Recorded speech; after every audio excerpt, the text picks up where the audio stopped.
Hello everybody, it's the Gaming Dad here, and I hope you're well.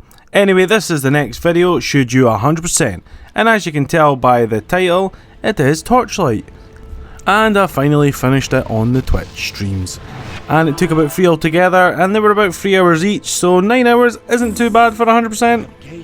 But before going down to the usual breakdown, if you can please like this video, subscribe to my channel, and hit the bell notification to keep yourself updated. I've not mentioned that in a while.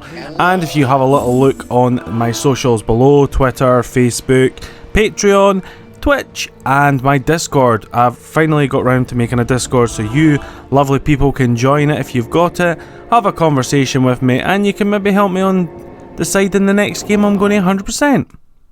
Anyway, on to Torchlight itself. It's an action RPG and it's the first in the trilogy. This one was the only one on the Xbox 360, though you can get on the PS3 and I think the PC, usually you do. And it's a surprisingly much shorter game than the sequels in terms of story. There's actually only one dungeon, well technically there's two, but there's a main dungeon for the main story and it goes up to floor 35. And then after that you unlock a bonus dungeon, end game, post game, whatever you want to call it. And I think it's unlimited. I didn't really get that far because it was the same mundane kind of floors. Once you finish the main game and you've got all the achievements, you don't really want to play up much more than you should, or I thought personally. You start with choosing one of 3 characters. You've got the Destroyer, the Alchemist, and the female hero. I really can't remember what her class was, but she was pretty much the rogue of the group. The Alchemist the Mage, and the Destroyer the Warrior. And with the usual kind of companion with Torchlight, you get to choose what animal you have. There's only 3 options, a wolf, a cat type thing, and a lizard. They're quite weird, really, if you think about it. But they can transform into other monsters by getting fish from fishing or from buying the shop. When we do that, we are kind of thrown right into the town of Torchlight. And we've just got the kind of basic story missions and side missions popping up here and there. The story, like I said earlier, was okay. The main villain's Aldrich, or so you think, and you're just chasing after him and his lieutenants, pawns, whatever you want to go.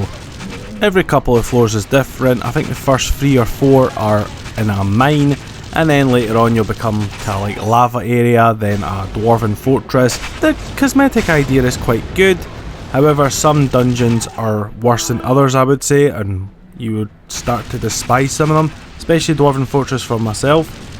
And every few kind of levels, it's not really set in stone if it's 5 or 4, you do get a boss that progresses the story. Then it also gives you an option to teleport back to town.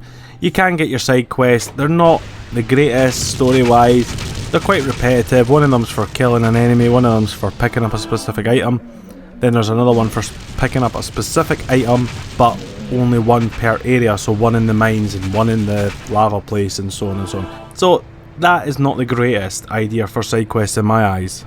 And the main quest is go in a floor, kill the boss, then find the next boss in a couple of floors, and that is what all you're really doing. Once you finish the game, you open up the post game, and even then it is the same repeatable free quest floor by floor. So yeah, there isn't much of a story. I know Torchlight 2, playing it myself, the story was much better. I've not tried Torchlight 3, I know it's for a Games Pass now, but yeah, it really did start off poorly with the story aspect. The controls and the gameplay elements and the character development, they're your strong points. The way your character levels up is he has 2 kind of bars, an experience bar and a fame bar. You have a normal level that levels up with using experience points, or earning them, sorry, and then you earn fame by killing mini bosses, the ones that have got a red aura usually, or red armor, because some skeletons have that. And they give you a fame equivalent points, whatever. It's just really a good little aspect because it makes you get a new title as such, like adventurer, immortal, and so on and so on.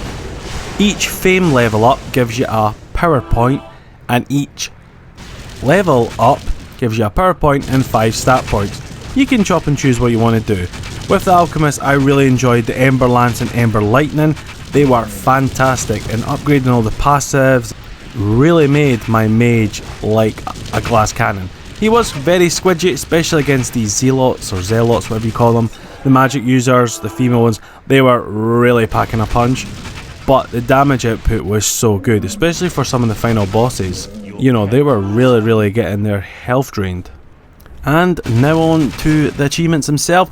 There are only 12, and there's actually, I think, 3 avatar awards. 1 for killing the final boss, 2 for killing a certain boss. So all the avatar awards are unmissable if you're doing the main story. The achievements themselves, there is a good amount, over half of them are tied to the main story for killing specific bosses.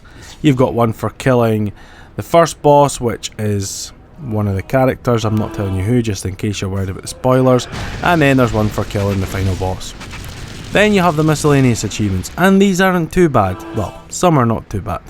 You've got a couple that are requiring the pets, for sending them to town, for transforming them into a different monster, and they're really easy, and you can get them in the first 5 minutes of the game, especially because when you start the game you get a fish that turns your pet into a permanent troll. Then you've got an achievement regarding enchanting one of your weapons 10 times. You have to do it 10 times in a row without failing.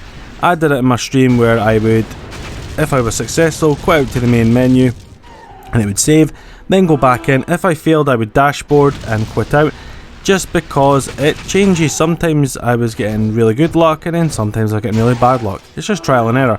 You need to make sure you've got enough money, but yeah, really easy in the end. And the most grindiest achievement is for reaching maximum fame, even though it isn't maximum fame, as I think maximum fame's 40 and the achievements for fame 33. It did take a bit longer once I finished the main game and I tried the optional post game dungeon. It was much the same, so I ended up, instead of doing everything, every floor, every quest, I would just beeline for all the mini bosses and look out for any of the quests that give fame. In doing all that, I earned 200 gamer score with 12 achievements and 3 avatar awards. Like I say, it doesn't sound like a fantastically fun game, if you know what I mean. However, it's a very doable and easy game to complete. It only took 9 to 10 hours, and that was me streaming it, so I've got the kind of proof to show you. So that's a benefit. And the story wise, as I mentioned, not great, that's its downfall. You know, the combat's quite good, the leveling up's good, but the achievements are not too bad, apart from the fame one. So overall, I would recommend earning all achievements. I wouldn't recommend continuing to max level or continue max fame, or if the post game dungeon has a final floor, I didn't try like I said, I wouldn't recommend that. But for all achievements, definitely, it's not going to take you long. And part of it is enjoyable. The main story or main campaign floors are not too bad because they kind of change, but when you get to the fame achievement, it just gets the same repetitive task. Anyway, this is a bit shorter than my usual 100% because I'm trying to figure out what I can say and what I can do. You know, I'm trying to get as much information in a shorter video. I also would really prefer if you could give me some feedback here, folks, just so I know what's good, what's bad. It's a hit or a miss with these videos, but I am sticking with them because I feel like I enjoy them a bit more, especially giving you a recommendation if you should 100% them. You know, some people do like that, so I am sticking with this. I have got a couple other 100% games that I have not streamed, but I've been playing in my free time, one of which is River City Girls, and I'm going to do 100%, and Toy Box Turbo, which is on the channel. I am streaming twice a week on Twitch, usually about 7 or 8 PM UK GMT time. I would really appreciate if you could click follow on that as well, if you're on Twitch that is, as I'll be doing 1 day a week on World of Warcraft 100% because I've always wanted to do it since I was a little boy, and I will be choosing an Xbox game. However, I'm up for kinda your feedback when it comes to choosing what game. I've got a backlog, however there is Games Pass. I'm just really wanting to kind of succeed in this YouTube, Twitch and all that and do it professionally, but without that I do need your support. You know, I'm not begging because I don't want to, but I would really appreciate just feedback, comments. You know, I know you are subscribing and I really appreciate that, but I would just really value your comments.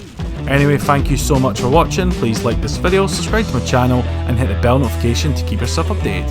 And if you could join my Facebook and Patreon, that'd be greatly appreciated also. Last but not least, see ya!